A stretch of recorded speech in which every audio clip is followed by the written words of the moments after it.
Before paper, there was no way to remember something you were not there to witness. Every piece of knowledge your ancestors accumulated, every hunting route, every medicinal plant, every political agreement, every story of what happened and who did it existed only in human memory. When the person died, the knowledge died with them. When the group scattered, the accumulated understanding of generations scattered too. Paper did not change everything because it let people write things down.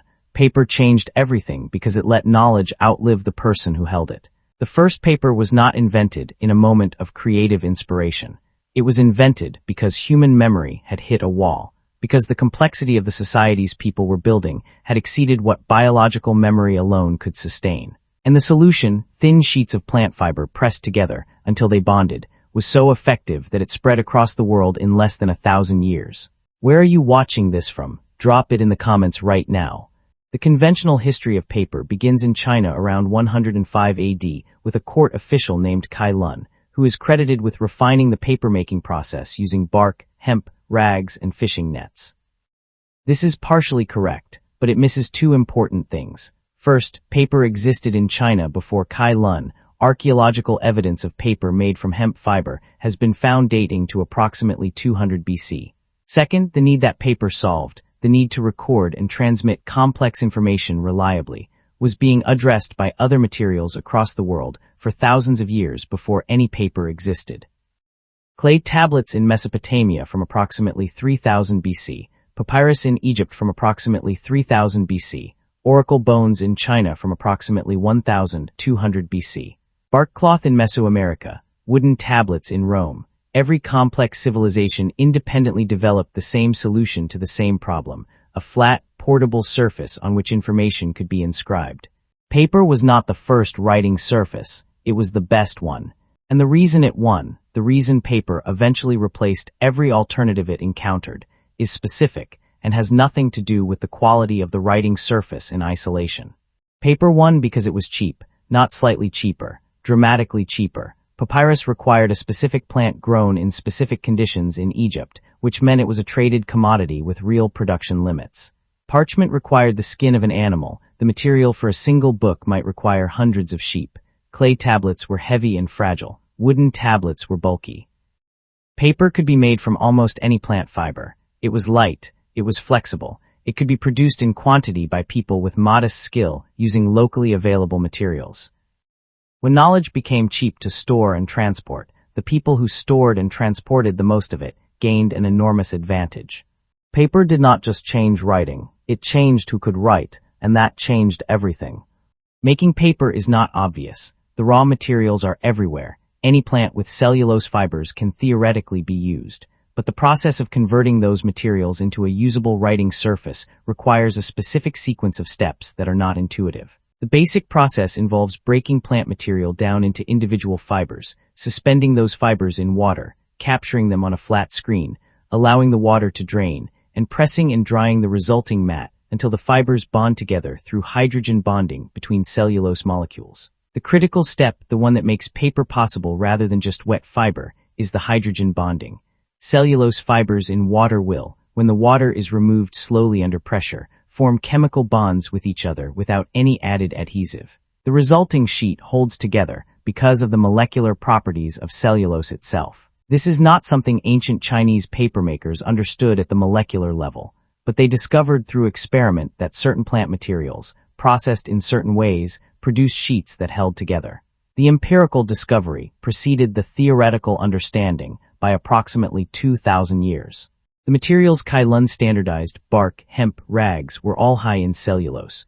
The process he refined, soaking, beating, forming, pressing, drying, was the process that maximized cellulose fiber liberation and bonding.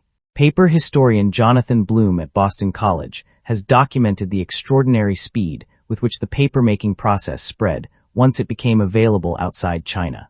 The technology reached Central Asia in the 8th century, the Arab world by the 9th century, Europe by the 12th century. Wherever it arrived, it replaced existing writing surfaces within a generation or two. This speed of adoption is the clearest evidence of how significant the improvement paper represented. People who encountered it did not need to be convinced. They could see immediately that it was better, cheaper, and more versatile than what they had been using. The technology spread because the problem it solved was universal, and the solution was obviously superior. The introduction of cheap, lightweight writing material changed the social structure of the civilizations that adopted it in ways that went far beyond record-keeping.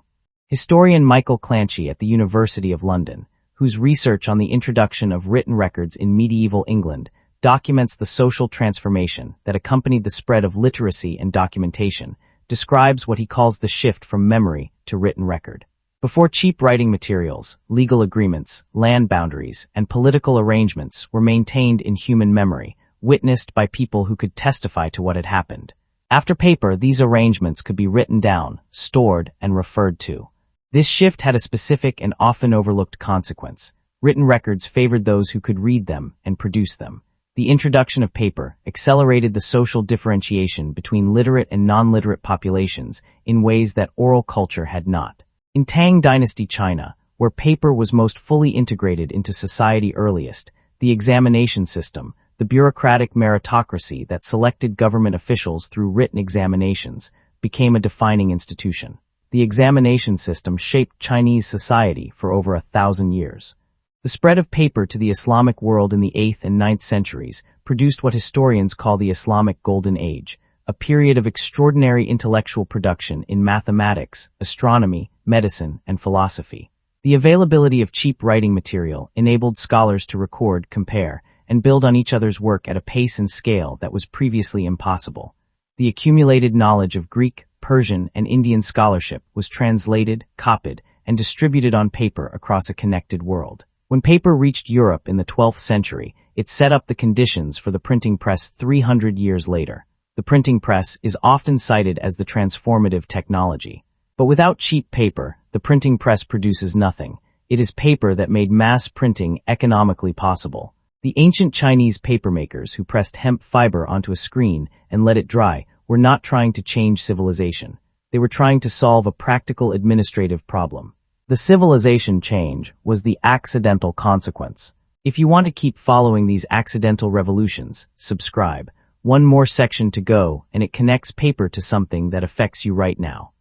Every technology that solves a problem also destroys a capacity that the problem had been developing.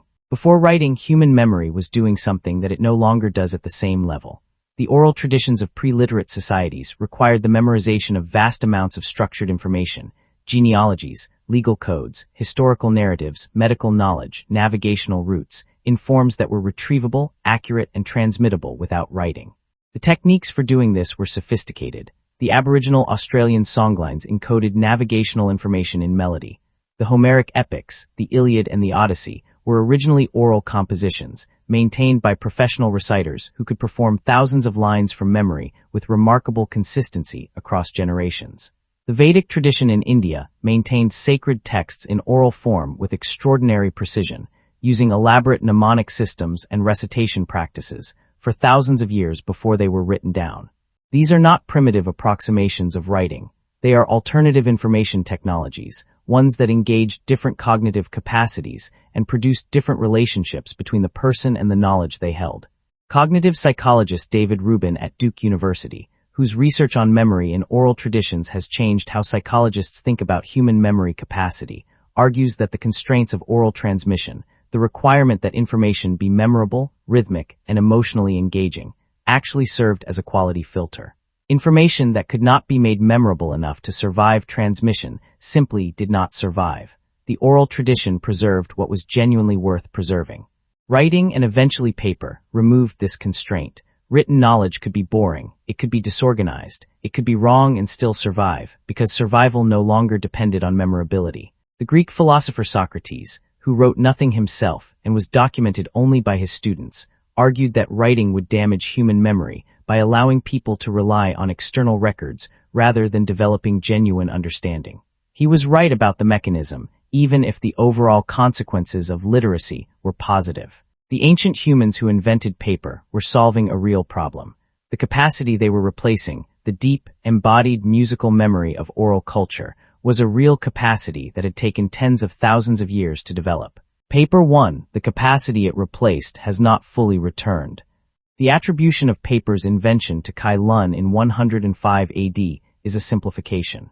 The archaeological evidence for earlier Chinese paper and the existence of other writing surfaces in other civilizations complicate the single inventor narrative. Clancy's research on memory versus written record focuses on medieval England and should be applied to ancient Chinese or Islamic contexts with caution. Different societies integrated writing differently.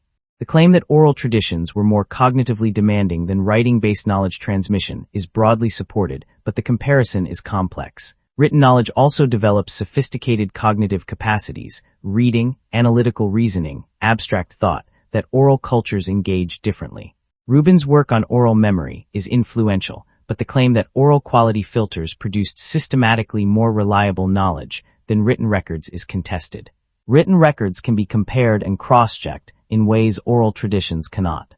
What is well established? Paper spread faster than any previous writing technology. The Islamic Golden Age coincided with the widespread adoption of paper, and literacy rates and intellectual production increased dramatically wherever cheap paper became available. So why did ancient humans invent paper?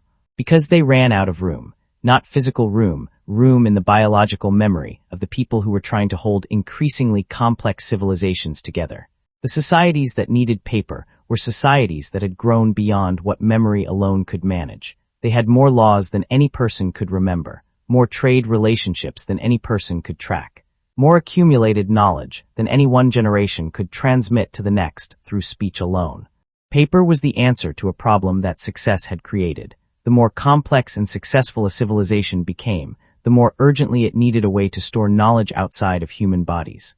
The invention that solved that problem came from noticing that plant fibers press together in water bond when they dry. From that observation, from that specific accident of material behavior that someone in ancient China was curious enough to investigate, came the books, the universities, the scientific journals, the accumulated recorded knowledge of human civilization.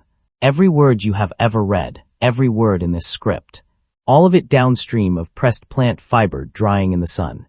One question. Did you know that paper spread from China to Europe in less than 500 years, and that the printing press was economically impossible without cheap paper to print on? Drop yes or no in the comments. If this changed how you think about something you use every day, hit like. And subscribe if you want to keep following these origin stories. Next time, how did early ancient humans survive the night, the darkness, the predators, the cold, what they actually did between sunset and sunrise? Stay you soon.